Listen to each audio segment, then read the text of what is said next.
Hi friends, আজ নিয়ে এসেছি মেদু বড়া বা বড়া। এটা একটা সাউথ ইন্ডিয়ান ডিশ। আমি এখানে বিউলির ডাল আগের দিন রাতে ভিজিয়ে নিয়েছি। জল ঝরিয়ে মিক্সার গ্রাইন্ডে পেস্ট করে নিতে হবে।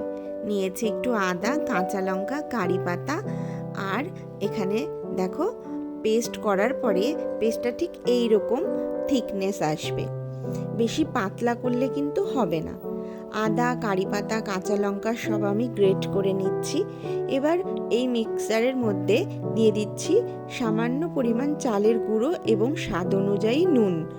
এরপর দিয়ে দিলাম গোলমরিচের গুঁড়ো আর গোটা জিরে। ভালো করে এগুলোকে এবার একসাথে মিক্স করব। এর মধ্যে দিয়ে দিলাম কারি পাতা কুচোনো, আদা কুচি, লঙ্কা কুচি। এগুলোকে দিয়ে খুব ভালো করে ফেটিয়ে নিতে হবে। আমি এখানে চামচ দিয়ে ফেটাচ্ছি, হাত দিয়েও সুন্দরভাবে ফেটিয়ে নিতে হবে।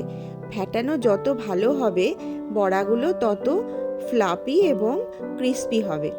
ফেটানো হয়েছে কিনা দেখার জন্য আমি একটা বাটিতে জল নিয়ে একটুখানি মিশ্রণ দিয়ে দেখে নেব। মিশ্রণটা যদি জলের উপর ভেসে ওঠে তাহলেই বুঝতে হবে যে ব্যাটার একদম ভাজার জন্য রেডি।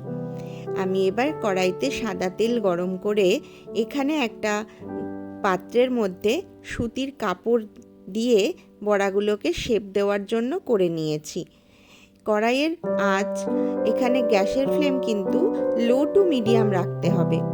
দেখো এটার মোল্ড পাওয়া যায়, কিন্তু আমার কাছে মোল্ড নেই, তাই আমি একটা গ্লাসের ওপরে সুতির কাপড়ের ওপরে অল্প একটু ব্যাটার নিয়ে আঙুলের সাহায্যে মাঝখানে একটা গোল ফুটো মতো করে নিয়ে একটা শেপ দিতে হবে। ব্যাস, এখান থেকে নিয়ে সোজা একদম তেলের উপর ছেড়ে দিলেই এই রকম গোল গোল শেপে আমার বড়া রেডি। এই কাজটা আমার হাজবেন্ড আমাকে করে দিয়েছে, সেই কারণেই দেখো একদম চটজলদি সন্ধেবেলার স্ন্যাক্স কিন্তু রেডি।